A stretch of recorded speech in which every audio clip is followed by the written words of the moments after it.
Today we're going to read Captain Underpants. Part 1.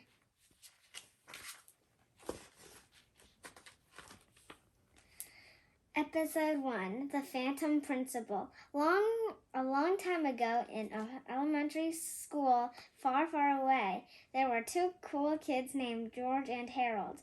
We rule, me too. They had an evil principal named Mr. Krupp, who was strong in the ways of the foresee, blah, blah, blah.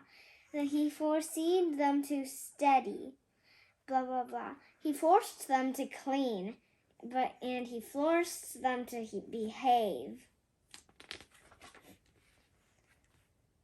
So George and Harold Hypnotized him. You will obey our every command. Okay. You are now Captain Underpants. It started out as a joke, but it wasn't funny for long. Tra-la-la. Hey, come back. Mr. Krupp thought he was the world's greatest superhero. He got into all kinds of trouble. George and Harold had to save him and the entire planet twice. Now the only way they can turn Captain Underpants back into Mr. Krupp is to pour water over his head.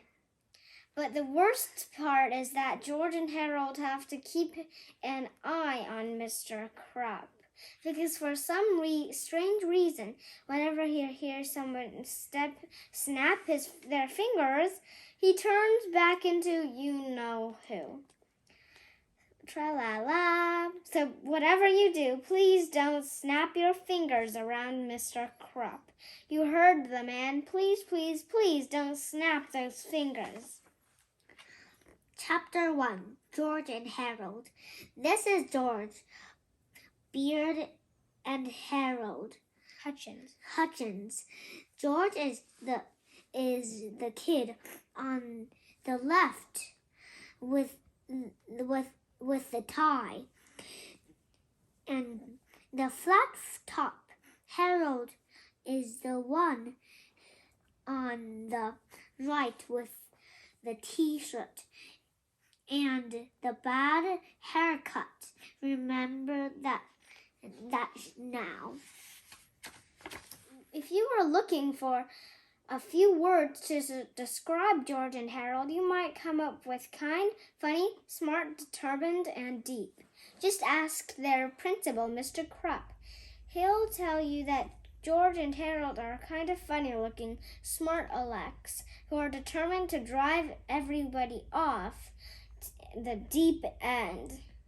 But don't listen to him. George and Harold are actually very clever and good-hearted boys. Their only problem is that they're fourth graders, and at George's and Harold's school, fourth graders are expected to sit still and pay attention for 7 hours a day. George and Harold are just not very good at that. The only thing George and Harold are good at is being silly. Unfortunately, George and Harold's silliness gets them into trouble every now and then. Sometimes it gets them into a lot of trouble. And one time it got them into so much trouble it almost caused the entire earth to be destroyed by an army of giant evil zombie nerds. But before I can tell you that story, I have to tell you this story. Chapter 2, The Evil Space Guys. One dark, clear night in Paikua, Oahu, a flaming object was seen streaking across the quiet midnight sky. It shone brightly for a second or two, then fizzled out just above Jerome Horwitz Elementary School. Nobody gave it a second thought. The next day, everything seemed pretty normal. Nobody noticed anything different about the school. Nobody paid any attention to the roof. And of course, nobody looked up and said, "Hey, what's that big spaceship thingy doing on the roof of the school?" Perhaps if they had, the horrible ordeal that followed might never had happened, and you wouldn't be sitting here reading about it right now. But they didn't.